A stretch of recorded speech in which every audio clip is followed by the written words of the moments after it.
Renzo game. How y'all feeling? How y'all feeling? Now this, yes, you see it. This is the movie review to Sinners. I'm gonna just go ahead and tell y'all this. Sinners definitely was one of the best movies this year so far. I don't care what nobody say. To be honest with you, Sinners.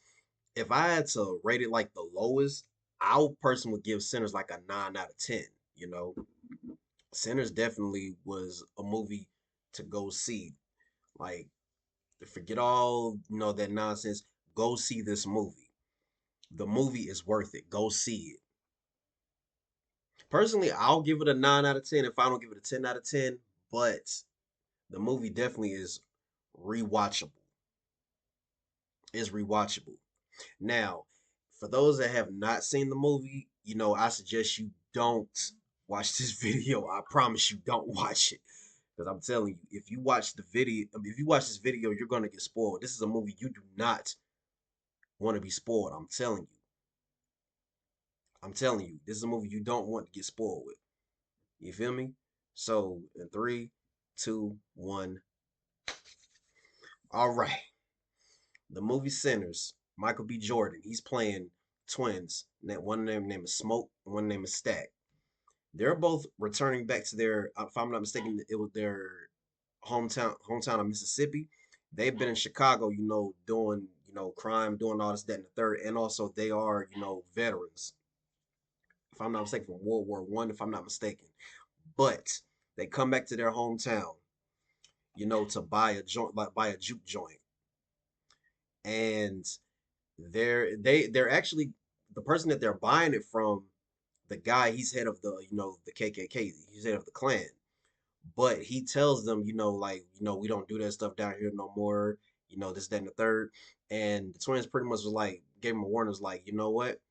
We might not take your word for it, but we just gonna say this: if your clan come down here, we gonna execute them all. So they give the guy the money, to buy the joint out, and pretty much they go to they go back in town, to recruit people to to get this joint going, get this little juke joint going. This is a little bar, and they pick up their younger cousin, who's also a preacher's boy, and the father, he's pretty much like, if you don't stop playing this music, like the devil's gonna be knocking at your door. Like the blues is, the root of all evil when it comes to music. And the son, he's like, yeah, I understand, father. And then, because the son, he wants to do his own thing. He doesn't want to, do what his father wants him to do. He wants to be his own person. And I understand that, you know. And the cousins, they pick him up. So they're going to recruit, some people to, so they're going to recruit some people to them with this bar. And the first person that they go to pick up is a drunkard, Delroy Lindo's character. For those who don't know, Delroy Lindo, he's an OG. He's the one that played Joe Black from off of the movie This Christmas. If you guys haven't seen it, uh, and he's a drunkard, of course. And he was like, I'll pay you this, that, and the Stack was like, I'll pay you this, that, and the third.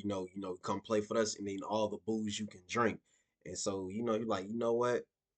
That's you got yourself a deal. I'll come do that. And then they go stumble down at the train station, and they see this girl, little Mary. She's a mixed girl. Well, in the movie, she's a mixed girl, who's also happens to be the ex girlfriend of one of the twins, Michael Jordan, Stack. And she's not too happy to see him because she just came back to bury her mother, and she's still having some form of resentment towards Stack for abandoning her years ago when they left to go to Chicago. Him and his brother Smoke. Now, they had a little run in, this, that, and the third, little reunion, and he pretty much saying, I want, I don't, you need to stay away. I don't want you around me, because the clan, this, that, and third, and she's still having some form of resentment towards him. So they also drive off to go meet a guy named Cornbread, and the guy that's playing Cornbread, he was in the movie 8 Mile. as Soul or something like that. He's the one that did the song that I licky smoking that licky that song, that guy. And he was in Get Rich or Die Trying as Carl. And pretty much he Stack wants to hire him to be like the bouncer, for those, letting people in, inside the bar and whatnot. So he accepts. And then long story short, Smoke, he's in town, the Asian couple, he recruiting them to, make the sign and, like having them cook like some catfish and all this, that, and the third. He recruits them. And what else happened in the movie? It was a lot that happened in this movie. It was kind of a long movie, but the movie was worth the watch. Um, Also, it was a vampire, because the movie is about vampires and whatnot. For those that don't know, the movie's about vampires, and I'm looking up the cast. I'm looking up the cast because I forgot, everyone that was in the movie. Um, the main vampire guy, he is running from this Native American tribe who's out to kill him because they know exactly what he is, and he stumbles across the clan's man and his wife's house, and the uh the vampire, he was like, like, let me in, like they're trying to kill me, they're trying to kill me, you gotta hide me, you gotta hide me, they're trying to kill me. And then like the clan man, he was like, at first he was skeptical, and then he was like, you know what, just come on in. And then the Native Americans, they come to the couple's home, and they was like, "Ma'am, it's a guy that we're looking for. He's not really who you think he is. He may seem normal, but he's really not normal. Like he's a pure evil, and like God forbid you let him in your house. And if you did, then God help you. And we'll be back." And then the woman, the Native Americans, they leave, and the woman, she closes the door and she's looking for her husband, and mind you, it's dark in the house. So that vampire, he attacked the woman's husband, and he was like, "Oh, he, just hush up now. He's just over there resting." And then then the husband, he getting up, he's getting up, and he's also a vampire now, so he's getting ready to attack, the his wife, and turn her into a vampire. And the guy that turned him into a vampire, his name is Remick. Um, and so the twins, they gather. They have their cousin, and the cousin, his name, I exactly forgot what his name is in the movie already. And and also their cousin, he meets a woman named Pearline, and she happens to be married, but he pretty much was flirting with her the whole time. So she's interested in going to the bar because they he's not like the guy, the young guy, the cousin. He's known for like playing like really good music, even though he's a preacher's son. Like he's really good with his guitar and everything. So fast forward when they get to the bar, it's open, grand opening. Smoke also goes to meet his stranded wife, and her name is Annie. And they, she's he's still a little hurt because they lost their daughter. And she does, like, she's into, like that magic stuff and whatnot. And Smoke pretty much says, like, our daughter's still gone. And she pretty much told Smoke that it's my magic that's what that my prayers that kept you and your brother safe all this time. Smoke, he's not really believing that. So, and then they get intimate, they do their thing. Then fast forward, then they get to the barn with the bar, and they're playing, it's open, grand open, like everyone's coming and having a good time, the blues playing music, this, that, and the third. And so their cousin, the younger cousin, like he's playing, his music and whatnot, he's jamming. And the thing that got me is when he was playing his music, it was actually transitioning from the time period that they're at now to all generations, where everyone, like even to like the early like 2000s, I'm like, whoa, like that transition was crazy. At first I didn't really understand it, and I'm like, okay, I didn't really too much care for the transition, but then like it was also a powerful message. Like I think the message to this movie is, music is very powerful. Like it can bring everyone together. That's that's a powerful message. And um, I keep forgetting the cousins. I'm gonna have to rewatch the movie again because I forgot his name. The cousin to Stacks and Smoke. He his music, you know, was what brought, Remick and the Klansman and his wife, to them, because like he can like hear that music. He was like, because like the vampire, he was like, I want you. Like it's like it's your music that brought me here too. Like I want you. But before they get there, this, that, and the third, they want to come in, like they try to bribe their way, like we play music too, and then, then the twins Stacks and Smoke, they're very skeptical about it. They're like, you know what, y'all take going down into wherever y'all can come from, this is our thing, we don't want no problems. Like, and then Smoke, he was like, he's the most reasonable twin. He was like, so what if we bring them in there and then someone get drunk and then they looking at this woman too hard and whatnot, because back then they didn't, blacks and whites, they didn't tolerate that. And so what Lil Mary, what she's gonna do, Stack's ex-girlfriend, she goes out, I guess, to go talk to him, have just see, what they're really about. And she go out there, talks to the three, and Remick, the leader, he pretty much, just saying some off the wall stuff to her. And she was like, you know what, y'all need to go back to where y'all come from. And then she was getting ready to come back to the bar, and Remick, he pretty much, attacks and bites her. So Mary, she comes back to the bar, and Cornbread was like what, I didn't even know you came out. Like, what you doing here? And she was like, you're gonna let me in, and he lets her in, not knowing that she's a vampire. So number one rule, for those of you that don't know, never invite a vampire into your your establishment. That's the first thing they're gonna do. Like, they cannot come in unless they get an invitation or unless the building is abandoned or burned down. That's one of the number one rules. You never invite a vampire in unless only way they can get in is if you invite them in, or if the establishment is abandoned or burned, or on the brink of destruction. So she goes in, they're playing their music, and Mary, she seduces Stack. So they go in the room, in the back room, they do their thing. And Smoke was like, he told his cousin, like, I go get Stack. He was like, I can't do that.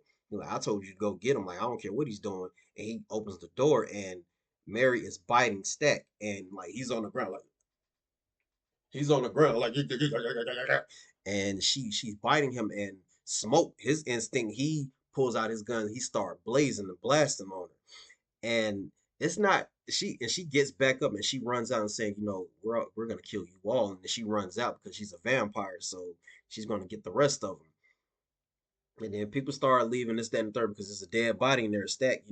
He's dying, and then smoking. This is twin brother. He like, you know what, like he's dead. So and then Cornbread, he he had left to go use the bathroom, and then he gets attacked by Remick and whatnot. And then he comes back because Delta Slim, Del Orlando's character, he was watching the door, and he was like, where's Cornbread? He went to go use the bathroom. Like, he's taking a long time, and then Cornbread comes back, and Cornbread is a vampire, and he's trying to get back in. And Annie, she was like, wait a minute now, Smoke, like why should your behind need like an invitation to get in? Like, just come on in. And then Cornbread, he was like, you ain't gonna let me in. I did my job. You need to pay me. And then Delta Slim, talking his junk. He was telling Delta Slim like I ain't talking to you. You be quiet.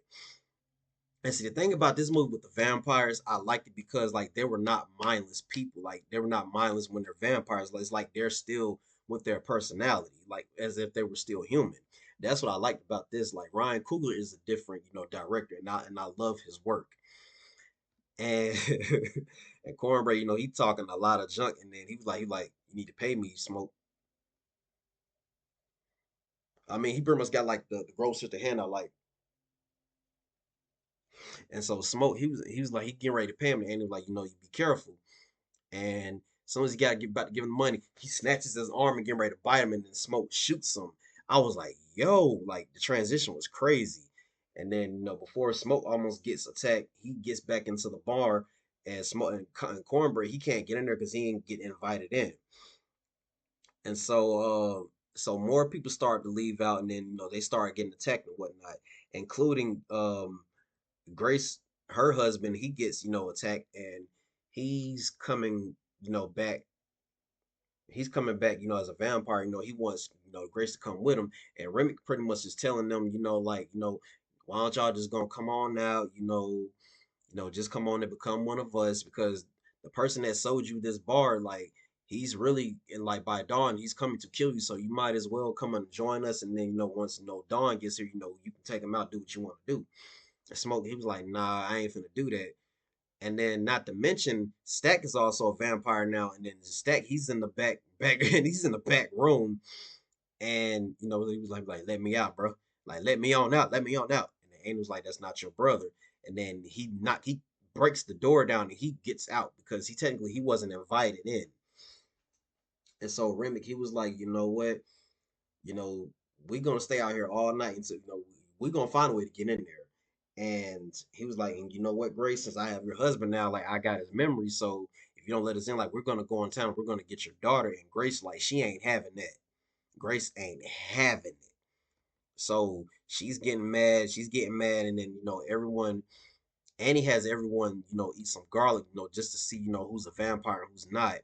And everyone, they pass the test, and then they start, the vampires, like they outside, they singing and dancing, like they was out there getting it, boy. I mean, they when I tell you they was out there getting it, they was out there getting it, boy. I mean, getting it. And then like it kind of remind me of it's crazy because like now the cornbread's a vampire. It kind of remind me of like he out there, doing no 8 Mile thing. I'm the dog, she keep smoking that licky ting, freaking girls inside that chain ticket.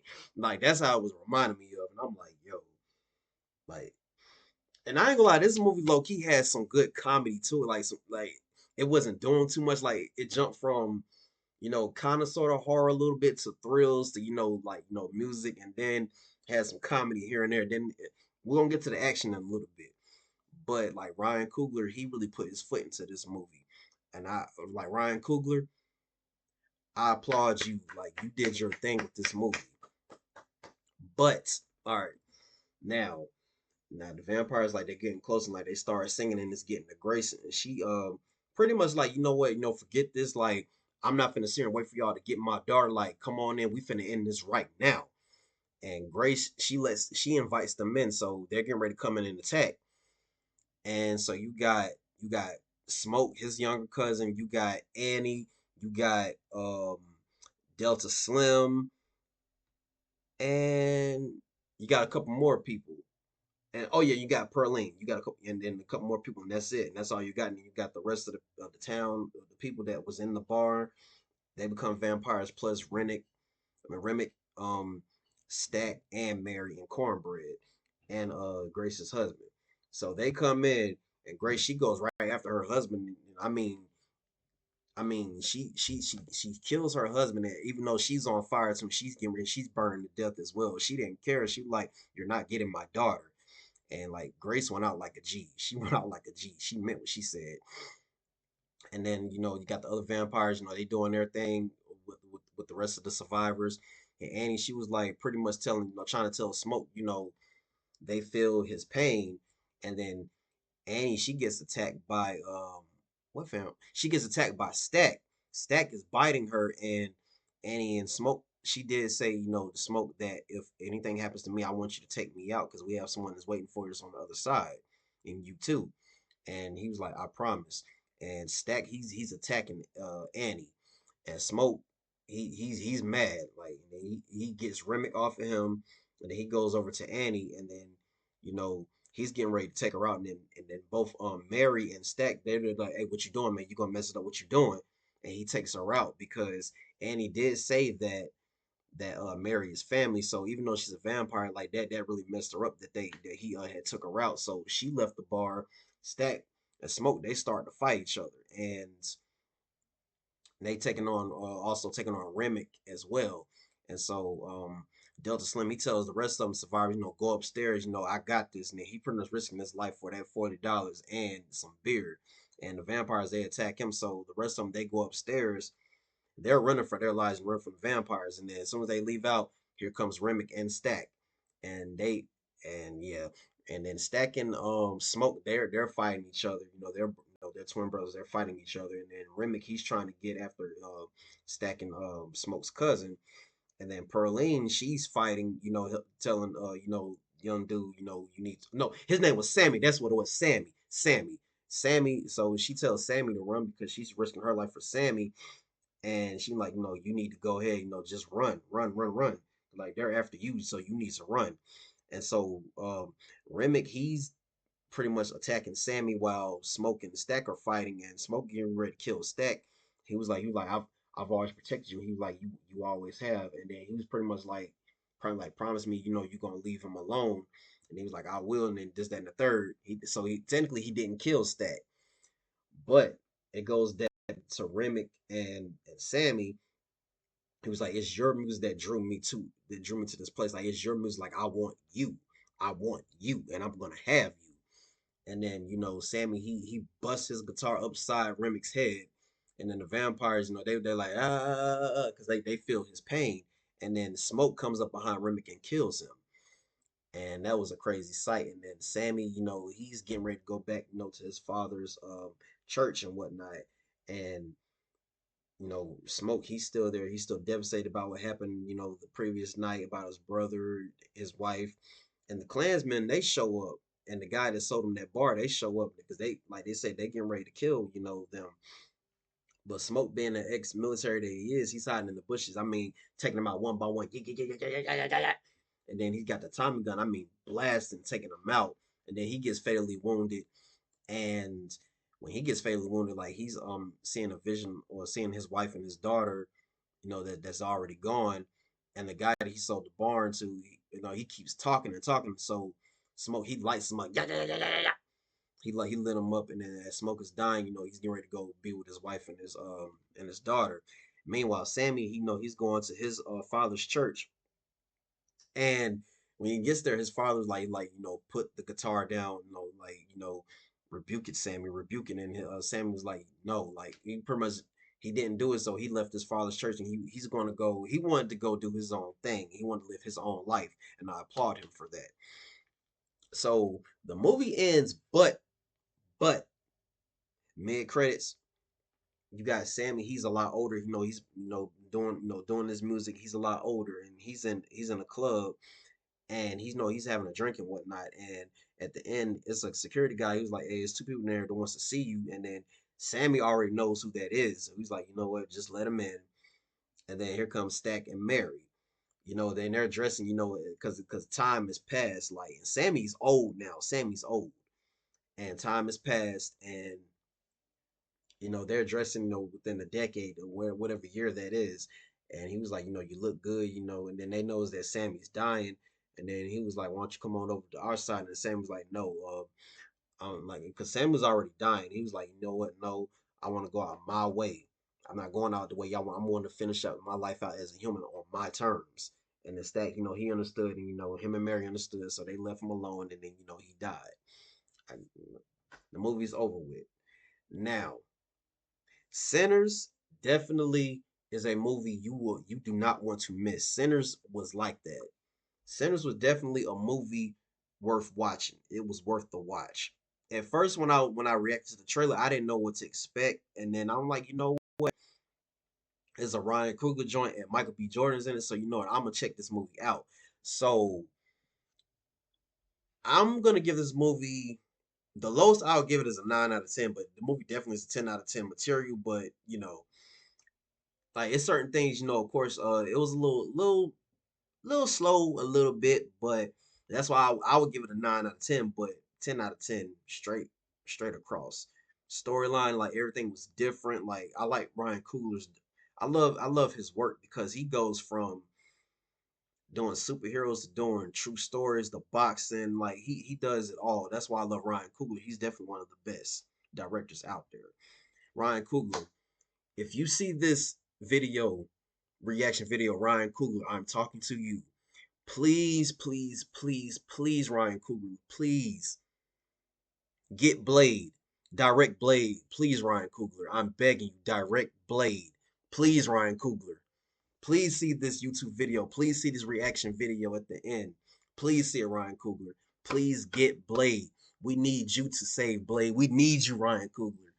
But other than that, Ryan Coogler, this is a fantastic movie. Thank you for this movie. You are definitely going down as one of the best directors. I don't care what nobody say. Like you are like that.